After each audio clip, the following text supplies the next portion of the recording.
Je m'appelle Bakar Dia, je suis de l'Obali. Bon, je suis aujourd'hui directeur de société. Je fais ma carrière dans les multinationales, tant au Sénégal qu'en Afrique centrale et en Afrique de l'Ouest. Donc je suis de l'Obali, comme j'ai dit.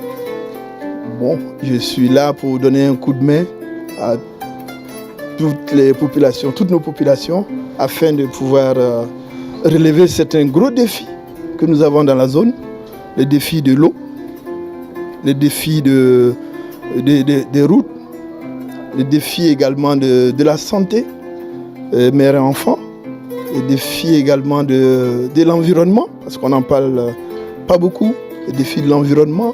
Il y a de gros défis d'environnement ici, parce que l'érosion au niveau du fleuve est un problème. Il y a de cela un an, les crues du fleuve ont failli emporter une partie de mon village, l'Obali. L'eau est montée à moins d'une vingtaine de centimètres. Donc on a beaucoup de défis ici à relever. Et le défi de l'eau dans la zone de Bondji, nul ne l'ignore aujourd'hui, le président en a parlé. C'est une solution qui a été mûrement étudiée, qui est une solution, qui est la solution qui est à Dakar, qui est la solution également qui va servir dans d'autres zones comme Ranérou et autres. C'est apporter de l'eau dans la zone si on ne peut pas l'avoir au niveau de la nappe.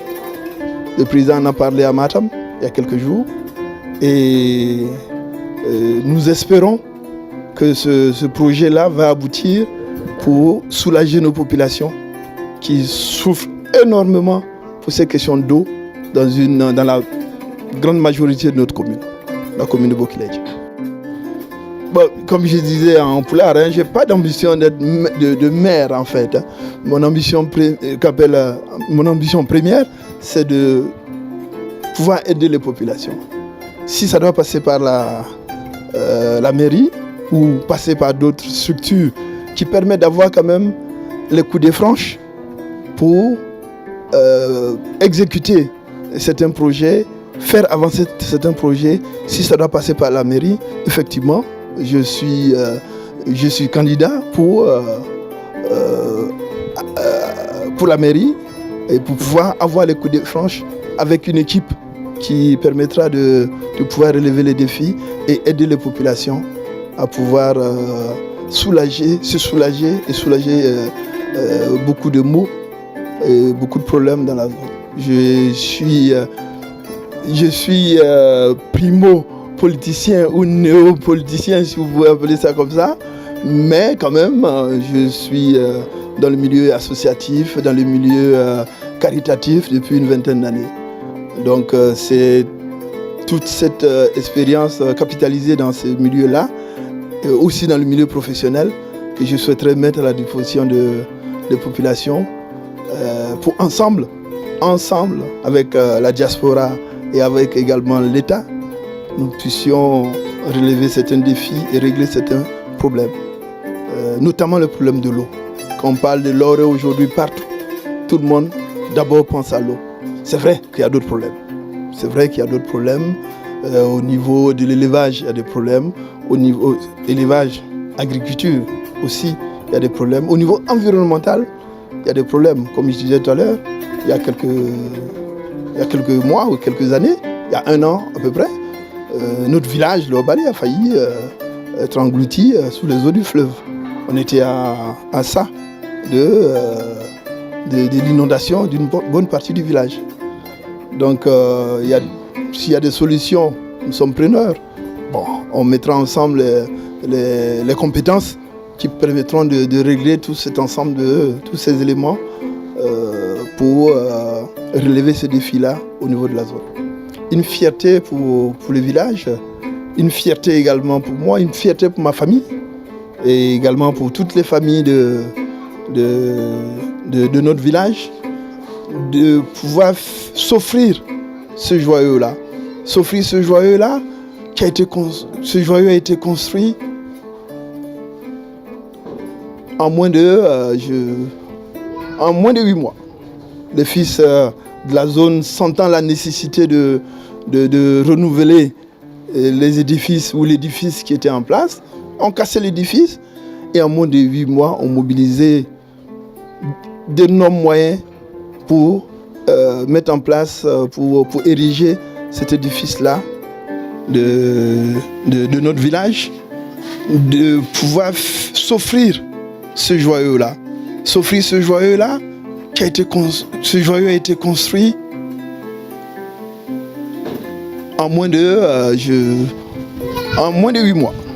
Les fils de la zone, sentant la nécessité de renouveler les édifices ou l'édifice qui était en place, ont cassé l'édifice et en moins de 8 mois, ont mobilisé d'énormes moyens pour mettre en place, pour ériger cet édifice-là que nous avons eu la chance et le privilège d'inaugurer aujourd'hui et de prier avec notre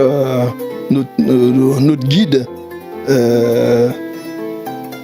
voilà, et toutes les populations de l'Obali et de toute la région, parce qu'il y a des gens qui sont venus de très très loin, en dehors de l'Obali, en dehors du Lauré.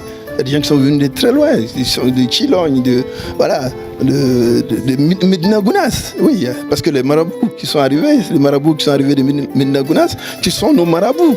Il ne faut pas l'oublier. Une bonne partie de nos populations ici, les marabouts de Medina Gounass. Donc, c'était un honneur pour nous de pouvoir les accueillir ici et ensemble inaugurer cet édifice-là. Et il faut saluer et remercier les fils de ce village et qui ont permis d'avoir cet ouvrage-là ou ce joyau-là. On ose croire qu'il y a d'autres investissements également qui vont suivre.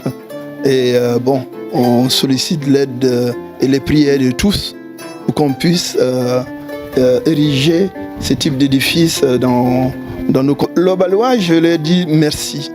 Je leur dis tous merci et je leur dis de continuer d'être unis pour réaliser ces œuvres-là. Je souhaite que dans quelques années, qu'on soit ici en train de parler d'une usine qu'on construit, les populations, les immigrés, avec l'aide des structures de l'État que le président met en place pour créer des emplois. Mais il faut une impulsion également locale avec des moyens de nos parents, de la diaspora et de l'État pour permettre de fixer nos populations. Il faut qu'on apprenne, qu'on commence à fixer nos populations. Parce que l'immigration, sous sa forme qu'on a connue, qui nous a aidés à arriver à ce niveau, cette immigration est en train de s'essouffler. Il faut trouver d'autres moyens. Il faut réfléchir à d'autres façons de s'engager dans la vie, et d'autres façons de pouvoir chercher à nourrir nos populations sans compter exclusivement sur l'immigration. Nous sommes des zones à forte potentialité ou à forte immigration et il faut réfléchir comment ensemble créer des ouvrages, créer des entreprises qui permettent avec l'aide de l'État, avec l'appui de toutes les structures aujourd'hui que l'État met en place pour accompagner les entreprises, pour créer des emplois. Mais pour créer des emplois, il faut que les gens soient employables. Ça me donne l'occasion de parler de l'employabilité. Ça me donne l'occasion de parler de l'employabilité qui passe par la formation. Qui passe par la formation et encourager nos populations et à participer à ces formations-là. Il y a des centres de formation qui ont été créés dans nos zones. Il faut que ces centres-là soient animés, que nos populations, nos jeunes puissent aller se former à des métiers aujourd'hui qui sont des métiers qui nous sont très utiles. La menuiserie métallique, la menuiserie alu. L'ouvrage que nous avons aujourd'hui, il y a une bonne partie des gens qui ont fait ces ouvrages-là qui viennent de très loin, ne trouvent pas en local.